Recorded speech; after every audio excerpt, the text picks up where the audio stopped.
Bom, então vamos lá. Obrigado mais uma vez pela presença de todos no nosso horário marcado, às quintas-feiras, a nossa live.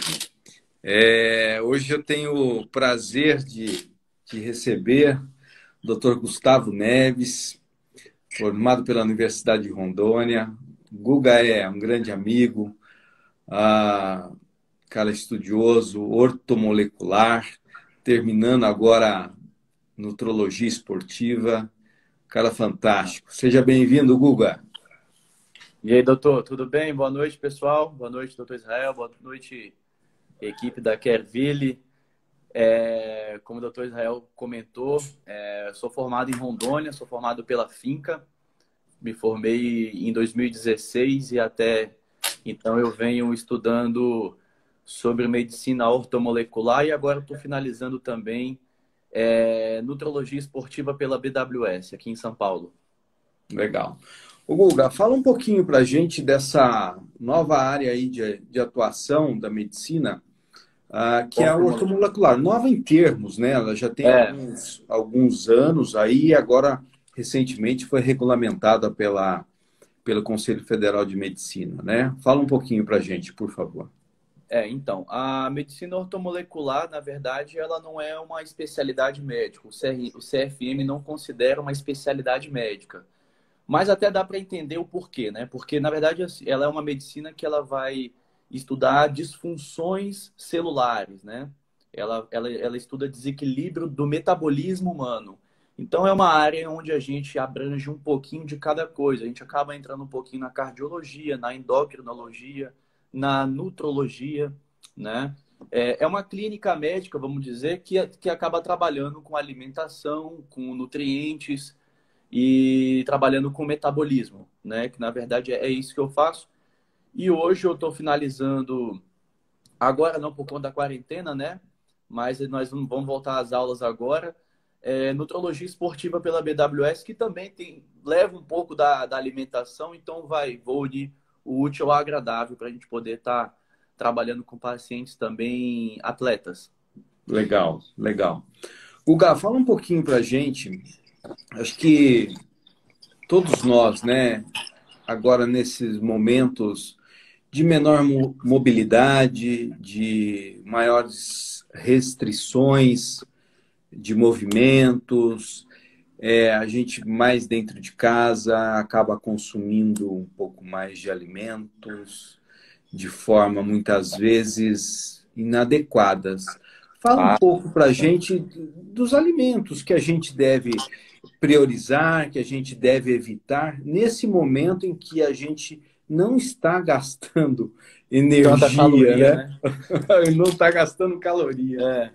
Na verdade, doutor, vamos falar o seguinte: se a gente for falar de estética, aí a quantidade de alimento é o que importa nesse momento. Agora, como a gente quer falar um pouco mais sobre saúde, vamos dizer, né, que nesse período de pandemia é o que mais importa nesse momento é a saúde, né, creio eu. A gente tem que colocar na mesa alimentos aí que são o que são saudáveis. Porque se a gente for falar realmente de estética, acaba que todo alimento pode um pouquinho, né? E quando a gente fala de saúde, já a gente restringe um pouquinho mais. Então, alimentos que a gente deve comprar para nossa casa, que a gente deve ter em estoque, na geladeira e na despensa, são os alimentos naturais, né? São as comidas de verdade que a gente chama. Então, inclui carnes, ovos, né, frango, peixe, todo tipo de proteína. E dos carboidratos, a gente pode estar utilizando as raízes, como a batata, a mandioca, né, as verduras, os legumes de uma forma geral, tá? Esses aí são alimentos que a gente considera alimentos de verdade, comida de verdade, que a gente chama. Entendi. É aquela máxima, né? Evitando embutidos, enlatados, né? É, aí Processados, né? que é a maioria dos alimentos. Quando o paciente chega para a gente e fala, ó, você vai ter que comer isso, isso, isso e isso. Ué, o que eu vou comer então? Né? Eles falam assim, você não pode. E assim, mas se a Tá. gente for olhar, tem uma grande variedade de alimentos naturais, né? Tem uma grande variedade. Só que realmente o que mais tem no mercado hoje, né, no supermercado, nas propagandas de televisão, são alimentos que não devem estar na nossa geladeira, que não devem estar na nossa despensa, né?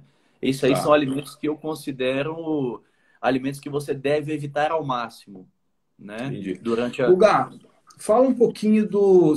Você citou aí os carboidratos, né? O Sim, sim. carboidrato é que nem beta-bloqueador na cardiologia, né? Em alguns momentos eles são os grandes vilões, em Sim, outros sim. momentos nem tanto, né? Então, Uhum. eu gostaria que você falasse um pouco dos carboidratos. Bom, os carboidratos dos macronutrientes é o que mais tem variedade, né? Hoje no mercado dentro da nossa casa. Os grãos inclui arroz, feijão, ervilha, tudo isso é um carboidrato. Os pães são carboidratos, batatas, mandiocas, batata doce, macarrão, né? São carboidratos. E aí vem os outros que são mais processados. Aí vem bolo, biscoitos, tudo que contém farinha é carboidrato. E açúcar também é carboidrato. A via final do carboidrato vai ser açúcar, né? Tudo vai ser Então, transformado em açúcar na nossa e, corrente sanguínea. e açúcar, que no final é muito importante, porque o que gera energia dentro da célula da mitocôndria, que é o motorzinho da célula, Sim, sim. é o açúcar. Então ele é fundamental, né? O É, carboidrato é fundamental na dieta. na verdade, Agora, nós temos duas fontes de energia, né? A primeira fonte de energia que a gente tem realmente é o carboidrato. Na falta do carboidrato, o nosso corpo ele utiliza a gordura como fonte de energia, né? Então, numa uma dieta hipocalórica, que também não adianta ser só sem carboidrato. Se a gente comer muita proteína e muita gordura, você vai engordar e vai fazer mal do mesmo jeito. Mas uma dieta hipocalórica, ou seja, com a quantidade de calorias abaixo do que o teu corpo está gastando e com a menor quantidade dos macronutrientes sendo carboidrato, o paciente ele começa a consumir gordura como fonte de energia. tá. E dentre os carboidratos, assim, quando nós falamos de tubérculos, por exemplo, né? Como batata, como a batata doce, por Sim, exemplo, sim. eles têm diferença entre eles, né? Tem, tem. Você pode falar Principalmente um pouquinho? a quantidade de fibras, né? A batata doce ela vai ter mais fibra do que a batata inglesa, por exemplo. Tem uma diferença também dela crua e dela cozida, né? Então, a forma como você faz a batata, isso influencia na tua digestão, influencia no teu metabolismo, tá? Entendi, Quando entendi. a gente fala de calorias, a batata inglesa e batata doce, a diferença ela é mínima. Tá. Mas como a gente fala realmente de alto índice glicêmico, baixo índice glicêmico, né? Isso significa a velocidade que ele vira açúcar e que sobe a glicose no teu sangue, né? É. Então, aí a batata doce ela tá em vantagem em relação à batata inglesa, por Então, exemplo, né? o índice glicêmico, eu vou falar um pouquinho, você me Uhum, corrija. claro. O índice glicêmico é a capacidade que um alimento tem de, atingindo o intestino e depois a corrente sanguínea, liberar insulina. Então, todas as vezes que cai um nutriente na nossa corrente sanguínea, nós liberamos insulina, que é uma Isso, chavezinha que pega o açúcar que está circulante e joga para dentro da célula. Insulina é exatamente. isso daí. Exato, exato. E quando a gente tem picos de insulina, isso não é legal. Não, não. Não é legal O porque problema é esse. nós despertamos outros hormônios, outros mecanismos do Sim, sim. organismo que são prejudiciais. Então, por isso que a gente sempre, quando fala num alimento com. Vamos ver o índice glicêmico desse alimento, é a Hum. capacidade que esse alimento tem de fazer com que haja uma produção rápida e excessiva de insulina. Por isso que o alimento integral não é que Ele, ele é extremamente bom, você pode comer quanto de arroz integral você quiser. Não. O integral, um dos motivos é isso, em que há uma, uma curva menor de liberação de insulina do Exato. organismo. Se a gente for olhar no rótulo dos alimentos integrais, às vezes ele é até mais calórico do que um alimento que não é integral, tá? Por exemplo, um pão branco e um pão integral. O pão integral, ele é mais calórico, dependendo do tamanho, se for o mesmo tamanho do pão que a gente está dizendo, né? Só que o pão branco vai liberar a insulina de uma forma mais rápida, enquanto o pão integral não. E outra coisa é que o pão integral, por ter fibras, mais fibras do que o pão branco, a digestão dele demora mais, né? E E te dá isso, uma saciedade por um período maior. exatamente, te dá mais saciedade, né? E ele acelera mais o teu metabolismo do que um pão branco. Por quê? Porque a gente tem uma coisa dentro do nosso organismo, que a gente até utiliza para fazer o cálculo de uma dieta, por exemplo, é, é o gasto energético induzido pela digestão. Então, se o alimento demora mais para ser digerido, o teu organismo vai estar mais acelerado, o teu metabolismo vai estar mais acelerado para estar digerindo aquilo ali. Entendeu? Entendi. Então, assim, Entendi. às vezes você colocar um pão branco, um pão integral só pela quantidade de calorias, às vezes o pão branco, que eu considero mais gostoso, é mais indicado, tem menos calorias. Mas quando você quer, ao mesmo tempo, alimentar o paciente, corrigir algum distúrbio do metabolismo dele, o pão integral tem uma importância, né, Tá. nesse sentido. Ô, Guga, uma vez você me falou, até eu sou seu paciente, né? É, Você me disse, eu falei, poxa, eu gosto muito de um pãozinho branco, aquela coisa toda, embora eu não coma frequentemente. Aí você estava me explicando, né? Que não necessariamente é o pão que te engorda, né? é, Fala um pouquinho sobre isso daí, por favor. essa questão do pão é que não só você, né? Todo paciente, eu adoro um pão, não tira meu pãozinho. Então, assim, se você não tiver uma intolerância a glúten, se você não tiver um problema de insulina, por exemplo, uma resistência insulínica, né? Que acontece, os alimentos aí ricos em farinha, eles proporcionam mais uma resistência insulínica do que de um alimento que não é à base de farinha. Então, se a gente for pegar uma caloria do pão e jogar dentro da tua dieta inteira, né?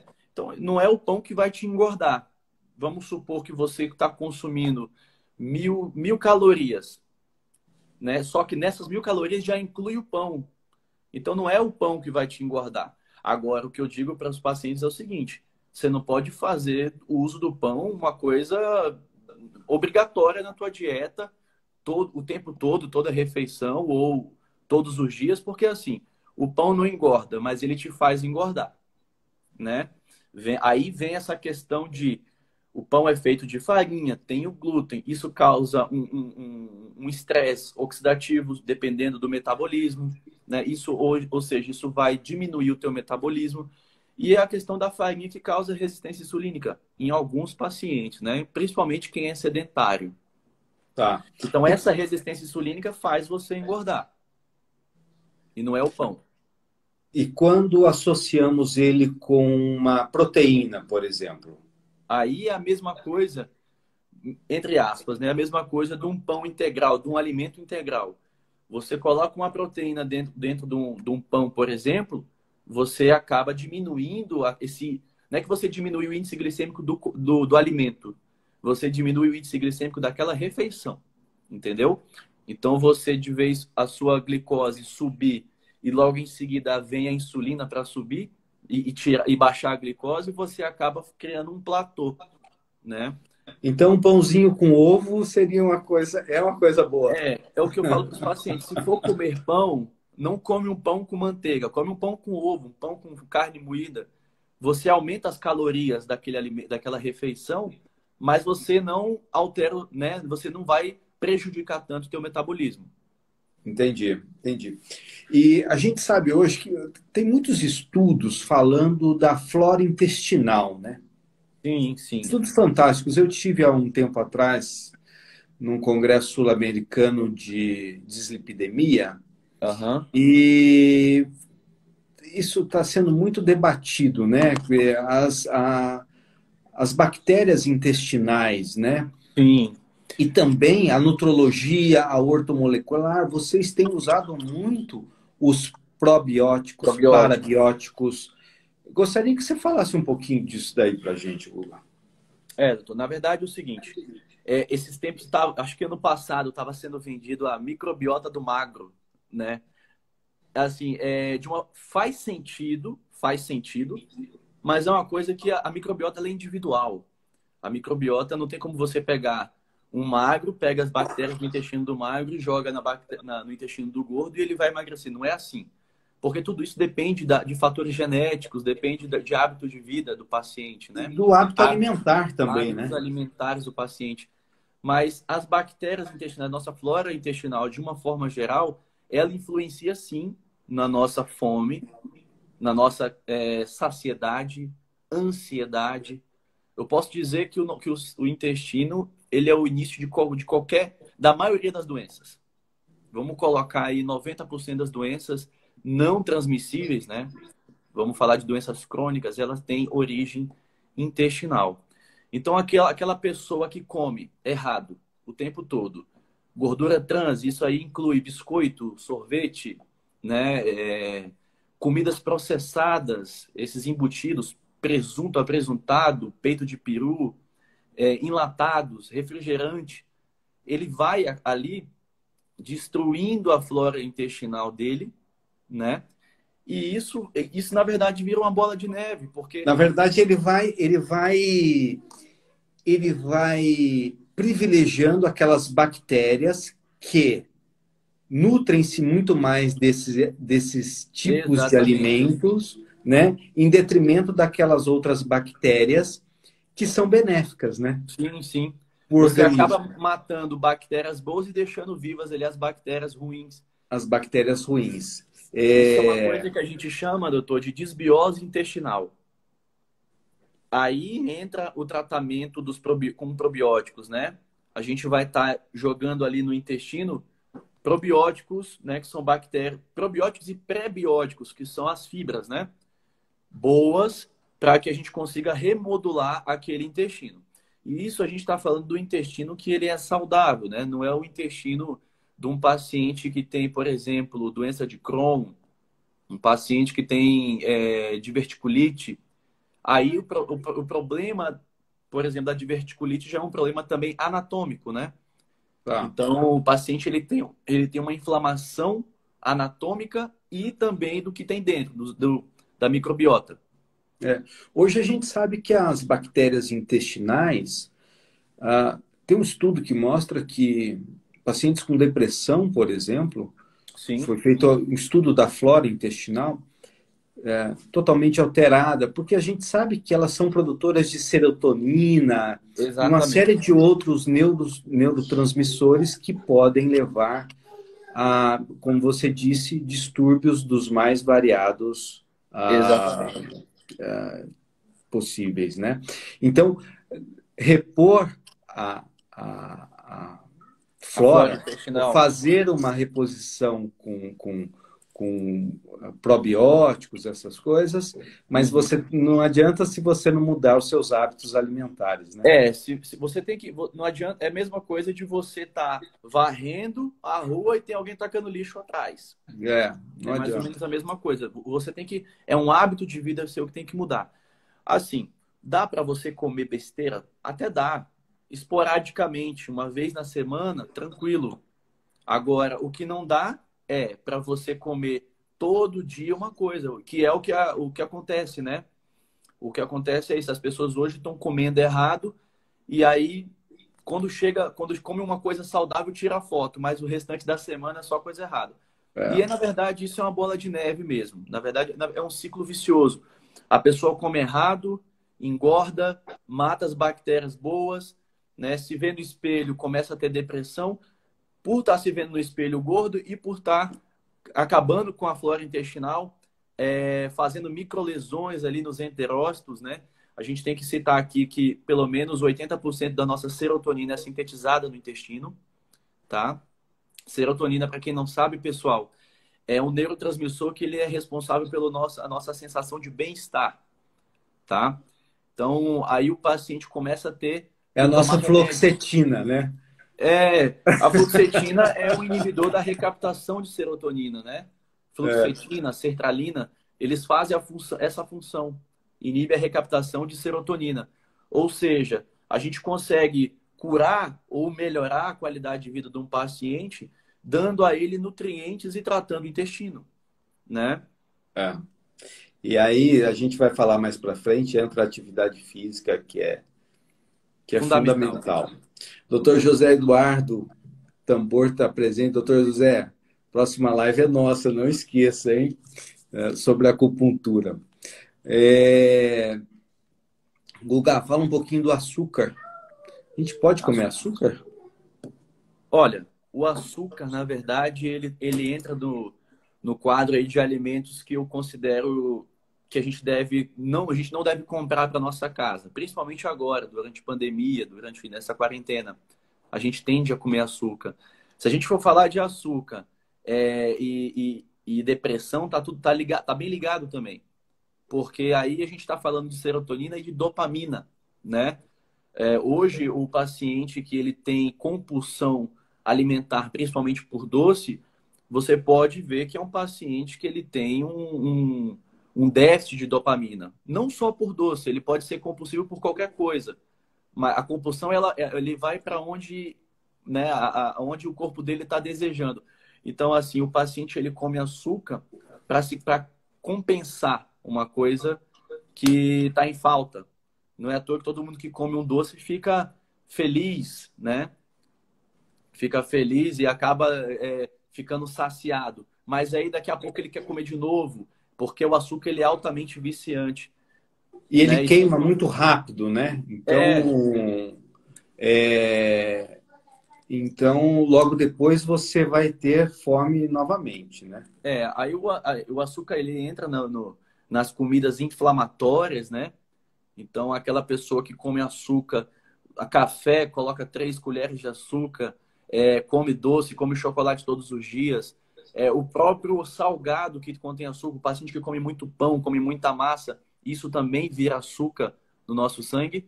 E aí a gente volta lá no início da live, quando a gente falou de pico de insulina, né? A insulina, pessoal, é o hormônio nosso mais anabólico que tem. Então, quando você come o açúcar, você libera altas cargas de insulina. E quando a insulina desce, ou seja, 1, 2 horas Quando ela depois, queimou todo aquele açúcar, quando ela guardou todo o açúcar ou parte, né, que às vezes o paciente não tem insulina suficiente para guardar a glicose, aí é onde o paciente vira diabético, que é onde ele começa a ter excesso de açúcar, porque a insulina dele já não é mais capaz de transportar toda a açúcar para a célula, né? Então, aí, quando a insulina cai, o paciente sente fome de novo, né? Então, vira um ciclo vicioso. Então, a gente falou de açúcar e problemas relacionados à depressão, ansiedade, falou de açúcar em relação a doenças inflamatórias e açúcar e obesidade, que no caso da compulsão, fome exagerada. por isso que é muito comum, você pode falar até melhor que eu, o atleta, antes do jogo de futebol, essas coisas, é carboidrato, né? Porque o índice glicêmico alto, é energia rápida, Sim. né? E para que ele tenha aquela explosão, mas logo depois ele está com fome. É a mesma coisa, é simples isso. A gente come o arroz, come um prato de macarrão, minutos depois, horas depois, a gente já está com fome novamente. Perfeito. Falaram do açúcar mascavo aqui, doutor. Tá. Bom, o açúcar mascavo, ele vamos comparar o pão branco com o pão integral. É o açúcar branco e o açúcar mascavo, tá? Ele é menos ruim, vamos dizer assim. Ele não é bom. Ele é menos ruim do que o açúcar branco, tá? Então, de preferência que você, se for por açúcar, que coloque pouco açúcar, né? Porque se você for comer qualquer alimento, ele vai virar açúcar e aquela que tá ali, se tiver proteína no meio, você não Eu tem acho que o tanto problema. excesso, né? Tudo em excesso, né? não- Parcimônia, não- bom senso. Exatamente. Sem dúvida nenhuma. Agora, Ô, o Guga, paciente que tem doença inflamatória realmente deve tirar o açúcar, né? Eu peço que tire. Nesse caso, trocar o açúcar pelo adoçante é uma boa indicação. tá. E alguns adoçantes também, né? Principalmente o Então, stevia, né? O stevia é o melhor que tem. xilitol, o xilitol, o stevia, falando de coisas saudáveis. Agora, o stevia é um sabor horrível, pelo menos na minha opinião. Ele não é muito agradável mesmo, mas. E também lembrando que sempre com parcimônia. Eu estou falando de 2, 3 gotas, né? Não. Sim, sim. Eu me lembro uma vez que tive um paciente que ele colocava acho que 15, 20 gotas. Eu falei, doutor, fica uma delícia, viu? É, E aí a esposa me contou que ele falou, doutor, mas ele despeja ele o espirra assim, vidrinho de adoção. Isso, é. aí Ô, Guga, já fala um é melhor pouquinho não para a fazer. gente de suplementação e reposição. Reposição Qual que é a de... diferença? Qual que é a diferença etimologicamente aí, a definição de suplementação e reposição? Bom, a suplementação a gente já vê até pelo nome. A gente vai suplementar algo que está em déficit, né? A pessoa, por exemplo, vamos falar de suplementação de vitamina D. Um exemplo. Bom, a gente faz o exame, o paciente tem uma vitamina D aceitável, 20, que é um valor de referência, né? Quando a gente suplementa a vitamina D, aí é porque a gente quer atingir um valor X, né? Pela ortomolecular, níveis ideais de vitamina D são em torno de 60, tá? Na corrente sanguínea. A maioria dos pacientes tem 20, 22, É. né? E agora ainda mais, nessa época, eu tenho visto no consultório ah, 13, 12, É, 10, aí 8. entra a reposição. Aí a Tá. reposição é quando está em déficit total que você precisa para que o paciente absorva e tenha os resultados daquela vitamina, né? Que a vitamina D, por exemplo, é um hormônio que dá diversas funções no nosso organismo. Então aí a gente tem que repor. No caso do paciente que ele já tem uma vitamina D aceitável, a gente vai suplementar. Por exemplo, quando a gente faz um protocolo de emagrecimento, a gente sabe que aquela vitamina D vai ser desgastada. Então a gente precisa suplementar, mesmo que o nível dela esteja normal. Entendi. Porque a gente sabe Entendi. que vai cair. Se você não suplementar, vai cair. Tá. Entendi. É, eu gostaria que você falasse um pouquinho dos antioxidantes. O antioxidante. Bom, tem a parte alimentar dos antioxidantes, né? Frutas que tem. A vitamina C ela é um antioxidante, vitamina E Qual- é um antioxidante. É, vamos falar um pouco, acho que um passo antes, né? A oxidação, né? Qual o problema da oxidação, né? É, é o que a gente chama de estresse oxidativo, né, doutor? Estresse oxidativo é quando você está fazendo a oxidação da tua célula. Se a nossa célula, de qualquer coisa, da pele, do organismo, não está funcionando, o teu organismo, ele para de, não é que ele para de funcionar, mas ele diminui aquele metabolismo. Ele envelhece aquele metabolismo. Então, a gente até pode chamar de um medicamento que é antioxidante de um medicamento anti-age, né? Anti-envelhecimento, porque realmente grosseiramente falando, ele vai inibir, vai diminuir o envelhecimento daquela célula. Ou retardar, né? Diminuir a Ou velocidade retardar, do... exato, o envelhecimento daquela célula. A gente sabe que a nossa célula nasce, né, faz todas as funções e depois ela morre. E aí vem uma Até um outra ciclo, célula. né? Tem um ciclo. Então a gente retarda que essa célula sofra a oxidação e morra antes do tempo. Tá, entendi. E hoje, o que temos de alimentos que são naturalmente antioxidantes? Olha, o alimento que o antioxidante mais poderoso aí hoje em dia é o abacate, né? O abacate tem um antioxidante chamado glutationa, que é o topo dos antioxidantes, certo? A gente pode citar também a uva, né? Que na uva a gente contém o resveratrol, não é à toa que o pessoal fala do vinho, uma taça de vinho à noite, né, faz bem para o coração, porque o resveratrol ele é realmente um poderoso antioxidante, tem uma função cardíaca muito boa, vascular, né? Só que as pessoas confundem, porque numa taça de vinho a gente não consegue uma quantidade boa de antioxidante do resveratrol, né? A gente precisa aí de pelo menos 50 miligramas de resveratrol para que a gente consiga ter o efeito do medicamento. No Tá. caso, alguns vinhos contêm essa quantidade em uma taça, outros Lembrando que chegam são até vinhos tintos, né? vinho tinto, isso, vinho tinto, tá? Aí a gente pode citar os alimentos da cor laranja, da cor vermelha, que, né, que possui beta-caroteno, é um antioxidante também, licopeno, são antioxidantes, são diversos antioxidantes que a gente tem nos nossos alimentos. Por isso que a gente fala também de ter uma alimentação um pouco mais variada, colorida, porque cada alimento vai te fornecer algum antioxidante que vai te ajudar.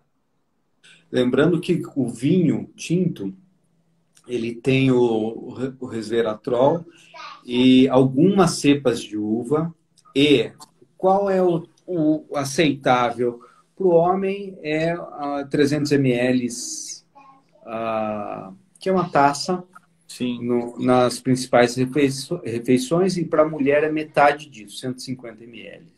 É, o que a gente fala, que a gente orienta é que consuma pelo menos 50 miligramas de resveratrol por, né, por bebida do vinho.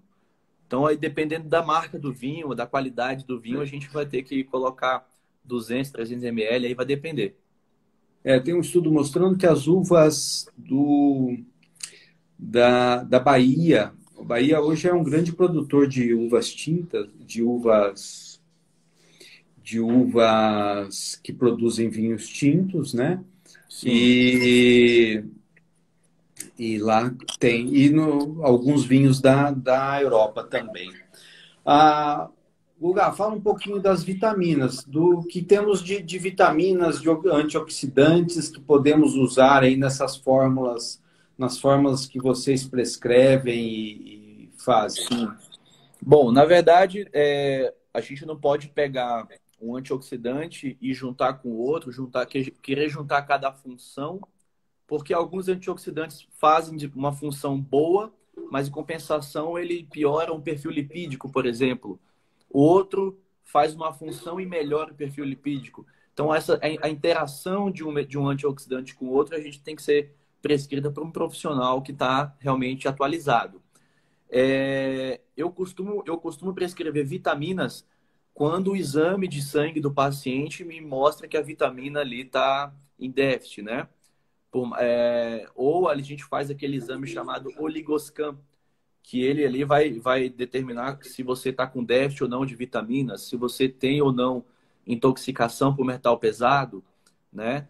Então, eu E a acabo... coleta sanguínea, é sangue O isso? oligoscan, não. Ele é uma máquina. É um exame que é feito na palma da mão.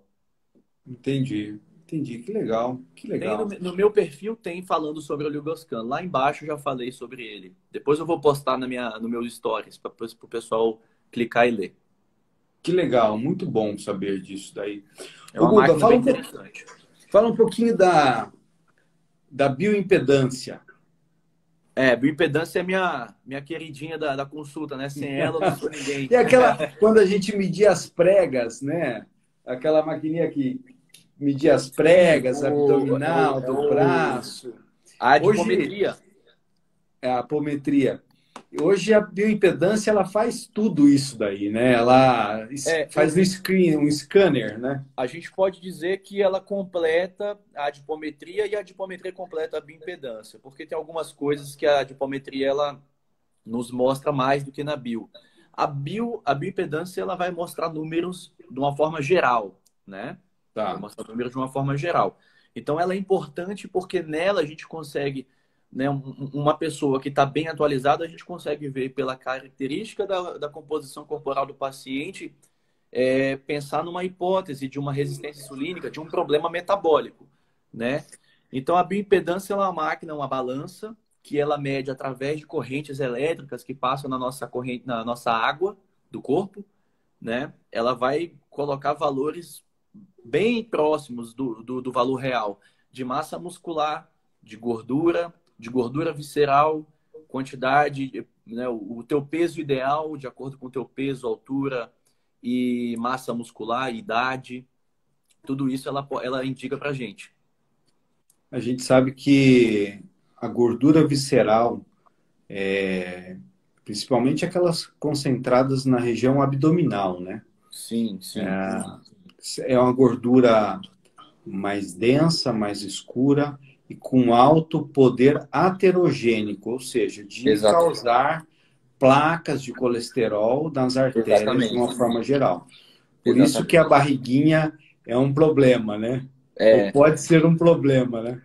barriguinha saliente nem sempre ela é estética, né? Isso aí indica um problema muito maior.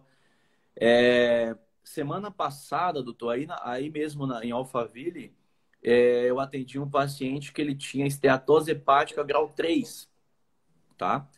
E eu prescrevi um medicamento para ele. E ele falou, cara, terminou o medicamento, emagreci 1 quilo.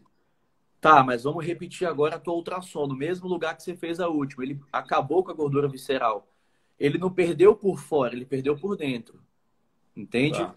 Então, assim, você não emagreceu tanto, mas você está muito mais saudável agora e o risco de você desenvolver uma cirrose, um problema metabólico, até um problema cardiovascular, está quase nulo. Quase. A gente não pode também que a medicina nunca é 100%, né? Não, mas diminui muito, né? Lembrando que a esteatose hepática é uma infiltração, muitas vezes gordurosa no fígado, em virtude de triglicérides alto, dessa gordura visceral, e isso aumenta o risco cardiovascular Sim. sobremaneira.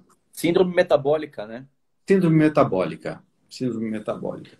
Essa é a... Guga, a Elis perguntou sobre o zinco. Você pode falar um pouquinho sobre o zinco? Sim, sim. O zinco, ele é um micronutriente, né, que a gente tem na nossa composição aí, muito importante ali para a membrana celular, é um micronutriente que está de grande importância, por exemplo, a nossa imunidade, tá? A gente suplementa zinco também em alguns pacientes homens, tá? Que ele ajuda muito na produção de testosterona. Então, o zinco ele tem diversas funções, né, metabólicas aí no nosso organismo. De um modo geral, é mais ou menos isso, tá? Tá. Ele é um micronutriente que tem uma função muito importante na nossa imunidade. Ele é também pode ser considerado um antioxidante. Tá. Agora vamos falar um pouquinho de atividade física, né? É, fala para mim o que, que a gente deve fazer no pré-atividade física. O que, que a gente deve ingerir? Um carboidrato de liberação rápida, reidratar sempre, né? Antes, durante, depois da atividade física, é o que eu sempre falo para os meus pacientes. Mas tem alguma coisa, algum alimento, alguma coisa, já que você está aí tão próximo dos atletas? Sim, sim. Essa questão de alimentos para atletas, aí a gente já tem Mas que. para nós, para a população em geral, Guga, para Aham, nós, sim, sim. pobres mortais. Então, doutor, a alimentação para uma pessoa que pratica atividade física, ela é diferente da alimentação de uma pessoa sedentária, tá? A pessoa que pratica atividade física, ela tem uma liberdade um pouco maior, né? Vamos dizer assim. Então, depende muito do tipo de atividade física que o paciente for fazer, né? Se o paciente for fazer uma musculação que dura aí 40 minutos, o tipo de carboidrato que ele deve comer é um. Se ele for um atleta que faz essas corridas de rua, como é que é? Esqueci o nome agora. Faz São Silvestre, vamos dizer, o carboidrato dele já vai ser outro, né? E Tá. depende muito também do metabolismo de cada um. Como assim? A gente pode colocar, por exemplo, um carboidrato como o pão para um paciente que vai fazer uma musculação, certo? E pode fazer um carboidrato tipo uma fruta para um paciente que vai fazer mais um trabalho de explosão. Isso muito aí vai depender do tipo de carboidrato, por quê? Porque a nossa digestão ela vai ser influenciada pelo carboidrato, né? Então, a fruta, por exemplo, é um carboidrato de alto índice glicêmico. Algumas frutas têm alto índice glicêmico, né? Melancia, mamão, papaya. Muita gente come banana, né, para fazer atividade física. Ah, eu vou lá e comi 2 bananas, tá? Mas a energia dessa banana que ela vai te dar, ela vai durar ali 40 minutos.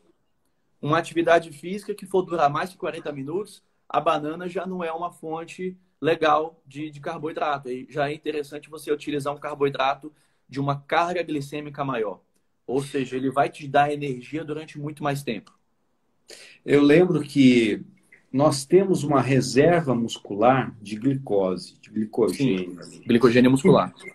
que dura em torno de 20, 22 minutos.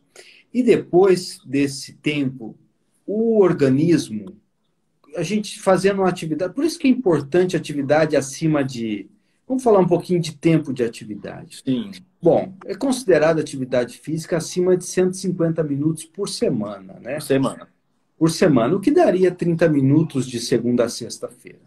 Então, voltando, acima de 22 minutos de atividade em um dia, eu já depletei essas reservas que eu tenho musculares.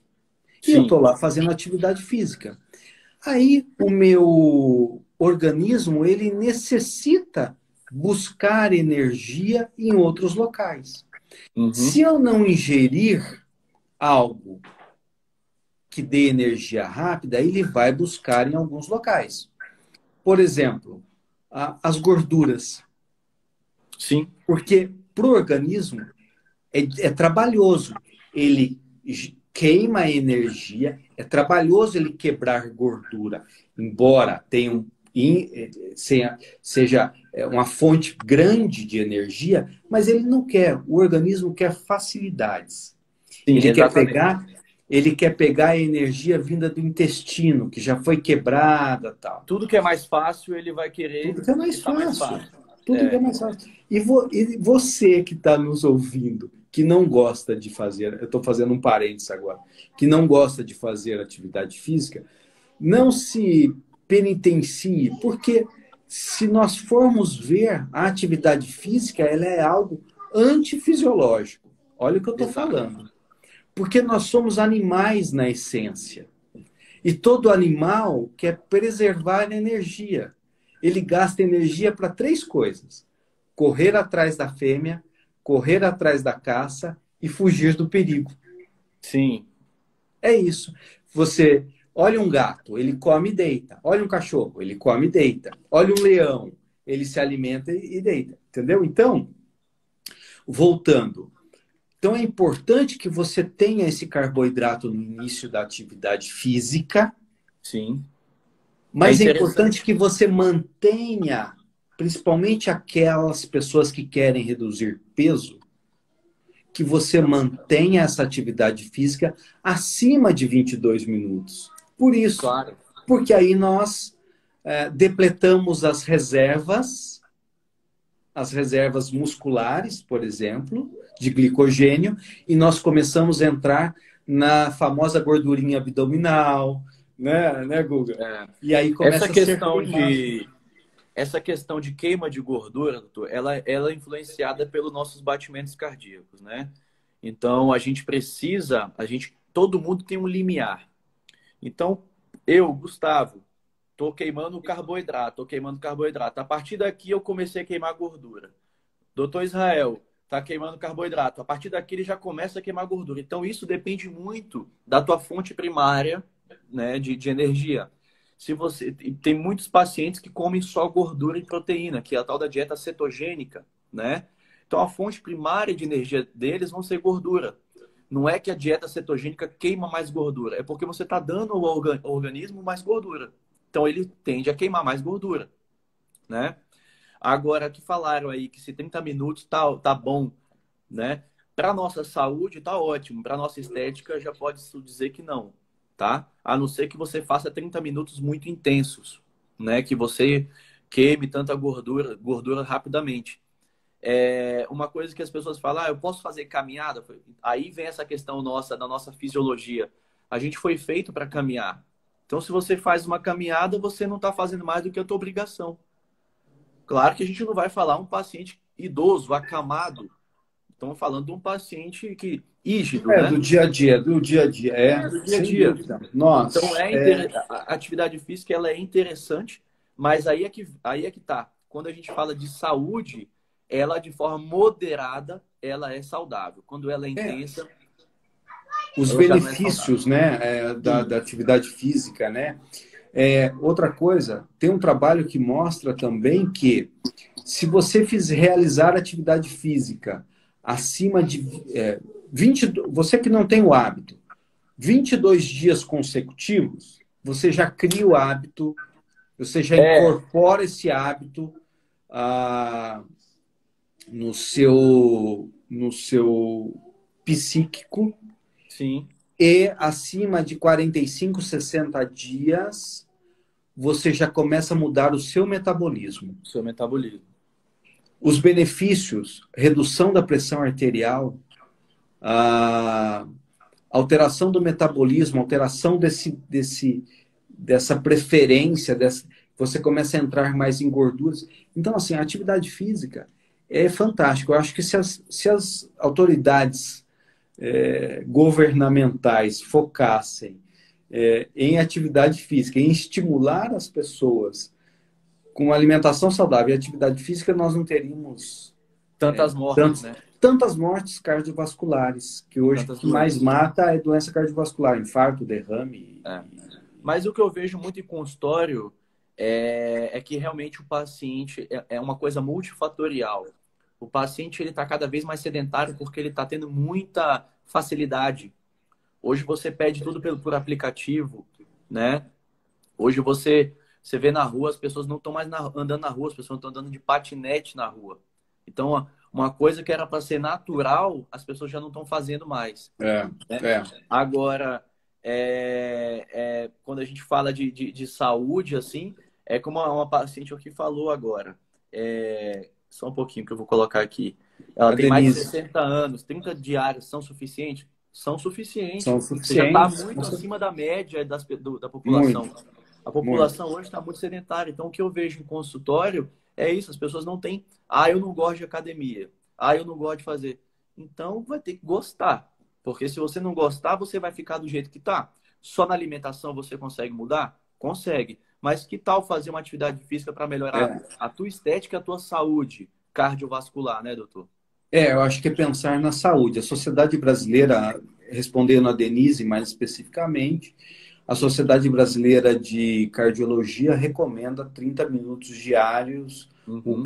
que dá a linha de corte aí de 150 minutos por semana para atividade física. É, Guga, alguma coisa pós-atividade física que você recomenda alimentar? Eu me lembro que eu li um estudo uma vez, um estudo russo, da década de 70, que ele falava que a gente pode se alimentar antes, reidratar sempre, antes, durante e depois, e Uhum. com benefícios, se você está visando a redução de peso, após o término da atividade física, ficar uma hora e meia sem se alimentar. Voltando naquele pensamento de que o organismo ele vai continuar precisando de Sim. nutrientes. E se você não entrega nutrientes via oral para ele, ele vai entrar nas suas gordurinhas. Então, É, e depois romper esse jejum, não com coisas como um carboidrato com alto índice glicêmico, com a fruta de alto índice glicêmico. sim, sim. Romper com uma proteína, com alguma coisa assim, né? É. Na verdade, assim, depende do tipo de atividade física, né? Se você faz degradação muscular, por exemplo, musculação, crossfit, esses exercícios mais funcionais, você precisa dar ao músculo o que ele acabou de perder, proteína, tá? Agora, essa questão de você ficar em jejum depois de uma atividade física pode ser bom, mas também pode ser ruim. Só que isso vai depender da intensidade do treino. Se você faz um treino muito intenso e deixa de fazer atividade e deixa de comer após isso, você pode não estar perdendo gordura, mas estar perdendo musculatura, tá? O teu metabolismo está ali queimando a musculatura. Quando a gente faz musculação, a gente quebra as nossas fibras musculares durante o treino e a gente precisa fazer a reparação com o alimento, né? Agora, tem muito paciente que fica em jejum o dia inteiro, que é o chamado jejum intermitente, aí acaba comendo uma coisinha ali no meio da tarde e treina à noite, né? Esse paciente, Se a gente for comparar a composição corporal dele, se ele ficar fazendo isso, ele não vai perder tanta gordura. Ele vai perder gordura, massa muscular, água corporal. Então, é interessante sim sempre repor. Mais importante do que o pré-treino, a alimentação antes do teu treino, é o pós, tá? Porque tudo que você tá gastando no teu treino hoje, por exemplo, eu treino 9 horas da manhã. Tudo que eu tô gastando ali não é o que eu comi às 8, é o que eu comi ontem. Isso vai ser gastado, isso é o Entendi. que vai ser gasto como glicogênio muscular. Agora, o pós-treino, ele é muito mais importante do que o pré. Isso para a gente manter a composição corporal, né? Quando a gente fala composição corporal, não precisa você ser bombado ou ser extremamente magro. É ter uma quantidade de massa muscular superior à gordura, tá? Aí a gente entra naquele quadro de sarcopenia, principalmente nos idosos, né? Os idosos, né? Déficit de testosterona em homens e mulheres, porque músculo faz produzir testosterona. Então, musculação é o melhor exercício, atividade física tem que ter. Quem não gosta tem que aprender a Tem que gostar, ter. infelizmente. São esses benefícios aí. Só respondendo o Josevaldo, Josevaldo, meu querido paciente de muitos anos, caminhada, caminhada. Correr, a gente tem que fortalecer musculatura, fortalecer tendões, enfim. Agora, você que eu sei que faz atividade física, que corre, é Outra outro pegada. nível. Então, é outra pegada. Então, continue correndo e fazendo a sua atividade. O que você estava falando, testosterona é produzida à noite. Não adianta repor testosterona se você não fizer atividade física. Isso foi um trabalho de. Agora, a Janeide, que é uma cardiologista do INCOR, apresentou um trabalho fantástico Sobre o testosterona. ano passado sobre testosterona. Ela provou que se você repor testosterona e não fizer atividade física, benefício praticamente nenhum. Você está jogando testosterona fora. Então, você vê como que a atividade física e uma noite bem dormida, né, que a testosterona é produzida durante a noite, É, são medidas muito simples, né? O dia tem 1.440 minutos, 1.440, são 30 minutos só por dia, né? No mínimo, né, para você fazer uma atividade física e os benefícios sem que contar ela... os benefícios psicológicos, né? De neurotransmissores, endorfina, serotonina, dopamina, que melhora tudo com a atividade física. Perfeito. Citando vários trabalhos aí, outro trabalho mostra também que 1 hora de atividade física por dia você produz o equivalente a 20 miligramas de fluoxetina. Por isso que quem faz atividade física diária há já algum tempo, o dia que não faz, ele fala: nossa, eu estou me sentindo estranho, estou meio mal hoje. É em virtude disso que o Dr. Gustavo também acabou de falar. Os níveis elevados de produção de dopamina, serotonina, que trazem sensação de bem-estar e prazer. Exatamente. Exatamente. Né, Guga? É, é, acho que o nosso tempo está acabando. Que horas que a gente Tá. começou? Senão Olha, a eu live acho que fecha, né? vai faltar 1 minuto. Acho Um que pela minuto. primeira vez a gente não vai ser derrubado e falamos de várias coisas aí boas. Eu gostaria de agradecer a todos que semanalmente, às quintas-feiras, 19 horas, estão aqui com a gente. Obrigado ao Gustavo, que gentilmente aceitou o pedido, o meu convite. Lembro que a clínica, o Gustavo está lá na clínica, na Kerville, semanalmente. Temos lá os exames de sangue, bioimpedância, tudo, né, Guga? Tudo, temos tudo.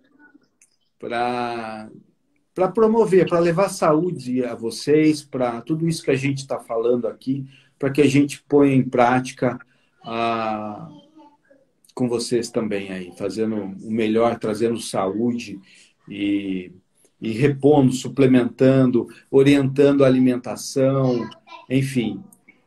É, Né? eu agradeço aí, doutor, pela oportunidade, pelo convite, né? E aí lembrar ó, as pessoas, o pessoal que agora, mais do que nunca, é hora de ter saúde, né?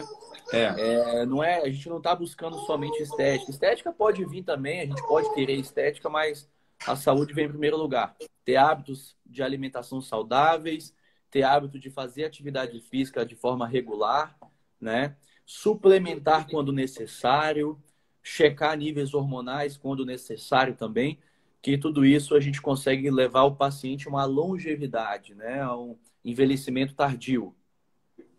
Legal. Tá bom, então. Guga, Tá ó, certo? 17 segundos. Beleza. Obrigado a todos Até pela mais. presença. 10 segundos. Um grande abraço. Tenha uma boa noite, um bom final de noite aí a todos. Um bom final de semana. Um abraço, Guga. Até Valeu. mais, doutor.